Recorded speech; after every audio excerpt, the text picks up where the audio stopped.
안녕하세요. 재테크 농부입니다. 금리 인상이 왔을 때 왜 빅테크 주식들이 강한지 알아보고 5월을 왜 조심해야 할지도 같이 확인해 보겠습니다. 그럼 바로 시작하겠습니다. 구독과 좋아요 부탁드립니다. 해당 영상은 개인적인 의견일 뿐 참고만 부탁드립니다. 어제 나스닥은 0.4% 하락하며 고점 대비 14.7% 하락했습니다. 저번 주에 상승이 컸는지 약간 쉬어가는 모습을 보여줬는데요. 그렇다면 어제 시장을 하락시킨 주요 뉴스들을 간략히 알아보겠습니다. 첫 번째로 파월의 발언 때문입니다. 파월은 현재 인플레이션이 높기 때문에 신속하게 대응해서 인플레이션을 낮춰야 한다고 말했습니다. 그렇기 위해 평소보다 더 큰 폭으로 금리를 올릴 수 있다고 발언했습니다. 또한 미국 경제가 매우 강하기에 더욱더 긴축적인 행동을 할 수 있다고 말했습니다. 실제로 아래 자료를 보시면 5월 4일에 있을 FOMC에서 0.5% 인상할 확률이 57.2%로 크게 급등했습니다. 최근에는 40%였다가 갑자기 크게 상승했습니다. 10년물 국채금리를 봐보면 7.77%나 오르며 최고치를 달성했습니다. 앞서 말씀드렸다시피 파월의 매파적 발언이 가장 큰 이유였습니다. FOMC 결과를 보면 올해 추가로 6회 정도를 더 예상한다 했습니다. 그러면 총 7회를 인상하는 건데 보시면 1981년 이후 7회 이상 올린 적은 딱 한 번 있었습니다. 바로 2005년 때 8회를 인상한 후 그동안은 한 번도 없었습니다. 더구나 가장 최근에 있었던 금리 인상 시기에는 4회가 전부였는데 이번에 7회 가까이 올린다는 것은 그만큼 이번 인플레이션이 심하고 지금까지 못 봤던 주가 변동이 찾아올 수 있다는 말입니다. 1년 동안 금리를 7번 올린다는 게 그만큼 흔한 게 아니기 때문입니다. 또한 7번이 모두 0.25%씩 올리는 게 아닌 중간에 0.5%씩 올리는 것도 포함되어 있으니 더욱더 방심하면 안 될 듯합니다. 그리고 이번에는 매달 1000억 달러씩 채권을 줄이기로 발표했는데 이것 또한 다른 때와 다릅니다. 이 자료를 보시면 2015년과 2018년 가장 최근에 있었던 금리 인상 시기에는 매달 500억 달러씩 했지만 이번에는 그 2배인 1000억 달러입니다. 이 또한 페드가 더 강한 긴축을 한다는 신호인데요. 정리하자면 5월에 있을 양적 긴축과 0.5% 인상 전에 큰 변동성이 찾아올 수 있다고 생각합니다. 금리 인상 횟수나 예상금리, 그리고 매달 줄이는 채권의 양까지 최근에 했던 금리 인상과 다르게 더욱더 강하고 빠르게 하기 때문이죠. 다만 제가 항상 말씀드리지만 금리 인상한다고 주가가 하락하는 게 아닙니다. 그렇기 때문에 우리는 추가 매수 기회를 잡고 시장에 대응하기 위해 5월의 악재를 미리 알아본 것입니다. 모르고 대응하는 것보다 하나라도 알고 대응하는 게 더 낫기 때문이죠. 또한 5월 뒤에는 악재 해소로 급등할 가능성도 있기에 5월 전에 나스닥이 하락한다면 주기적으로 매수를 하는 게 가장 좋아 보입니다. 이 자료는 1980년 이후 8번의 금리 인상을 분석한 자료입니다.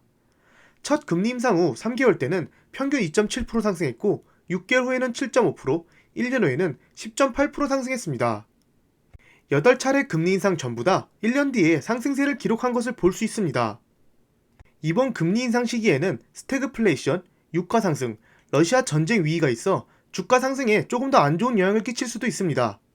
그리고 앞서 말씀드린 그 어느 때보다 빠르고 강한 긴축도 시장한테는 좋지 않을 것이라 생각합니다. 그렇기에 이번 금리 인상 후에 조금 더 변동성이 클 수도 회복이 늦을 수도 있습니다. 하지만 멀리 보면 지금의 금리 인상도 결국 작은 골짜기에 불과하다는 것을 알 수 있습니다. 그렇기에 떨어질 때마다 기계적인 매수를 하는 것이 조금 더 안정적인 매매가 되지 않을까 생각합니다. 이 자료는 금리 인상 시기에 어떤 종목이 가장 크게 상승했나 볼 수 있는 자료입니다. 1990년대 이후 4번의 금리 인상 시기를 분석해보면 첫 금리 인상이 있던 해에는 가장 많이 올랐던 업종은 1등이 기술주, 2등이 부동산, 3등이 에너지, 헬스케어, 유틸리티 등이었습니다. 이 5개 업종은 S&P 평균 수익률 7.8%를 뛰어넘었습니다. 이 기술주가 바로 우리가 지금 사고 있는 빅테크들이죠. 과거 자료가 항상 맞는 것은 아니지만 조금이라도 높은 확률로 투자하기 위해서 우리는 빅테크에 투자하는 것입니다.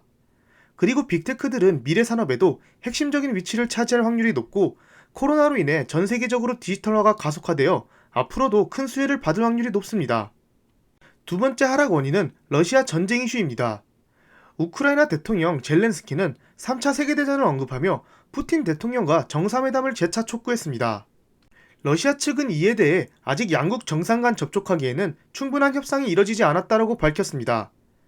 그리고 바이든 대통령은 25일 나토의 가장 끝부분인 폴란드를 공식 방문해 우크라이나 사태를 논의할 것으로 보이며 러시아는 생화학 무기를 사용할 수 있다는 징후까지 보이면서 점점 더 혼란 속으로 빠지는 듯합니다.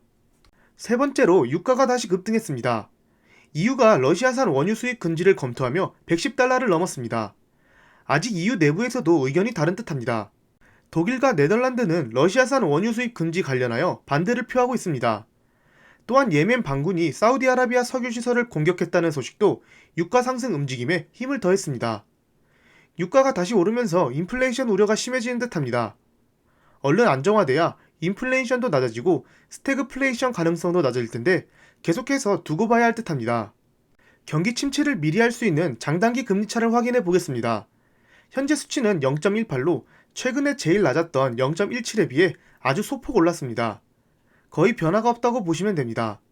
그래도 계속해서 0에 가까워지고 있기에 항상 조심해야 하며 장단기 금리차가 역전된다고 해도 무조건 경기 침체가 오는 것은 아닙니다.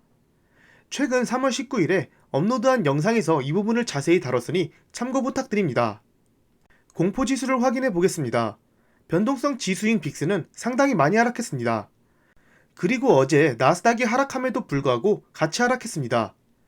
과연 여기서 20 아래로 떨어지면서 공포가 사라질지 20 이상을 유지하다가 다시 급등할지는 계속해서 확인해야 할 듯합니다. 공포지수인 피어앤그리드 수치도 상당히 많이 올라왔습니다. 38까지 올라왔으며 아래 차트를 보시다시피 급반등한 것을 볼 수 있습니다. 어제 대부분 종목은 하락했지만 빅테크들은 주로 보합이나 약간 상승했습니다. 애플이 0.85% 오르고 테슬라가 1.74% 가까이 상승했습니다. 마소와 구글은 소폭 하락했습니다. 그렇다면 테슬라는 왜 이렇게 상승했을까요? 테슬라의 베를린 기가팩토리가 드디어 오픈됐습니다. 일론 머스크는 베를린 기가팩토리 오픈 행사에 참여하기 위해 직접 독일로 갔습니다. 이번 행사의 가장 중요한 점은 바로 베를린 기가팩토리에서 만들어진 차량 30대가 딜리버리 된다는 것인데요. 이 말인즉슨 베를린 기가팩토리에 라인 셋업이 완료됐고 바로 판매 가능한 차량을 만들 수 있다는 뜻입니다. 즉, 대량 생산이 가능하다는 말인데요. 그렇다면 올해 상반기에 테슬라의 인도량이 더욱 늘어날 것으로 예상돼서 주가가 상승한 듯합니다. 특히나 일론 머스크가 마스터 플랜 파트 3까지 언급하면서 앞으로 테슬라 미래에 대한 모습도 같이 발표했습니다. 이번 마스터 플랜 3에는 최대 규모의 사업 확장과 AI에 집중한다고 발표했는데요. 테슬라의 미래에 대해 일론 머스크가 확실한 모습을 보여주는 것도 테슬라 미래에 대해 더욱 기대를 가지게 됩니다. 그 다음은 오늘 장후에 실적 발표한 나이키입니다. 고점 대비 27% 하락했지만 장후 실적 발표 후에는 5.3%나 상승했습니다. 실적이 잘 나온 듯한데요. 어떻게 나왔는지 확인해 보겠습니다. 보시다시피 공급망 문제 속에서도 어닝 서프라이즈로 나왔습니다. 매출은 예측치인 10.63빌리언보다 2.2% 증가한 10.87빌리언이 나왔고 EPS는 예측치보다 20% 상승한 0.87달러로 나왔습니다. 중국 매출은 서구 브랜드 보이콧 영향으로 인해 5% 감소했지만 북미 매출은 9%나 증가했습니다. 공급망도 많이 개선됐지만 여전히 6주 이상 제품 생산이 지연되고 있다고 말했습니다. 코로나19로 운영에 차질이 생겼던 베트남 나이키 공장은 현재 모두 정상 가동 중이라고 말했습니다. 나이키는 이번 실적 발표 때 다음 실적 전망치를 공개하지 않았습니다. 인플레이션, 전쟁, 공급망 문제로 인해 변동성이 크다며 발표하지 않았는데요. 이런 것을 보면 개인적으로 빅테크들은 상당히 좋아 보입니다. 인플레이션과 전쟁, 공급망 문제가 발생해도 매출에는 큰 타격이 없기 때문이죠. 대부분 빅테크들 전망치가 계속해서 높아지고 있는 게 바로 그 증거입니다. 현재 시장 상황에 대해서 월가들의 의견도 서로 다 다릅니다. 보시다시피 JP모건의 분석가 마르코 콜라노비치는 올해 S&P 지수가 4,900까지 상승할 것으로 보지만 기존의 예측치였던 5,050보다 10% 낮췄습니다. 또한 아트캐신 UBS 이사는 증시가 급락할 위험이 있다고 경고하고 있으며 모건 스탠리는 꾸준히 주식을 팔라고 하고 있습니다. 기관들은 과연 이러한 사태를 예견해서 주식을 미리 팔았을까요? 바로 앞에서 아트캐신 UBS 이사는 증시가 급락할 위험이 있다고 했습니다. 그렇다면 UBS는 작년 4분기에 어떻게 포트폴리오를 구성했을까요? 보시다시피 가장 많이 산 주식은 애플, 쇼피파이, 액센추어, 어플라이드입니다. 이 주식들은 기술주도 있고 고성장 주식도 있고 반도체 주식도 있습니다. 아마 올해 들어 가장 많이 하락한 섹터들인데요. 그리고 가장 많이 들고 있는 종목 1위가 마소, 2위가 애플, 3위가 아마존, 4위가 구글입니다. UBS 포트폴리오를 보면 나스닥의 하락을 예측한 것 같지는 않습니다. 그렇다면 시장을 계속 안 좋게 예측하는 모건 스탠리의 포트폴리오를 봐보겠습니다. 모건 스탠리는 작년 4분기에 S&P ETF인 스파이를 가장 많이 샀으며 그 다음은 애플, 브로드컴, 유니티, 홈디포를 매수했습니다.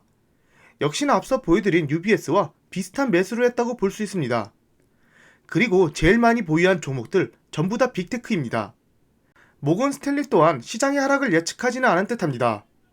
그나마 뱅크 오브 아메리카는 나스닥 하락에 베팅을 크게 한 것을 볼 수 있습니다. QQQ 풋옵션을 샀기 때문입니다. 그렇지만 그 사이에서도 스파이와 QQQ, 애플 콜옵션을 산 것을 볼 수 있습니다.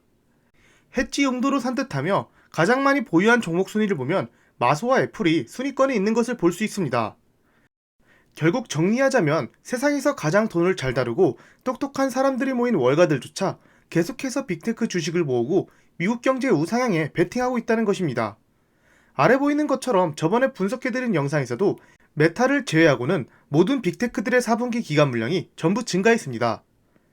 작년 4분기에는 올해 악재를 예상할 수 없었을까요? 12월부터 러시아 전쟁 이슈는 터지고 있었고 금리 인상과 유가 상승도 그 당시에 큰 문제였습니다.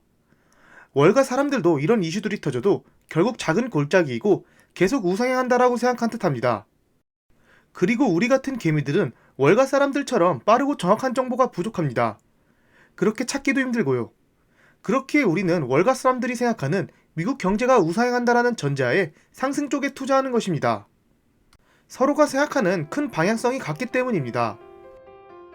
시장이 저번 주에 반등을 강하게 했기에 뉴스에서는 이제 진짜 반등이다, 아니다, 아직 베어마켓이다 라는 등 여러 의견들이 나오고 있지만 우리는 흔들리지 않고 하락할 때는 기계적 매수, 상승장에서는 즐기면 될 듯합니다. 앞서 말한 것처럼 5월을 조심하되 우리는 하락할 때마다 기계적으로 매수하는 것을 유지한다면 언젠가는 큰 보답을 받을 수 있다고 생각합니다. 오늘도 즐거운 하루 보내세요. 감사합니다. 절대 투자 추천 영상이 아닌 개인적인 의견이니 참고만 부탁드립니다. 지금까지 제 영상을 봐주셔서 감사합니다. 구독과 좋아요 부탁드립니다.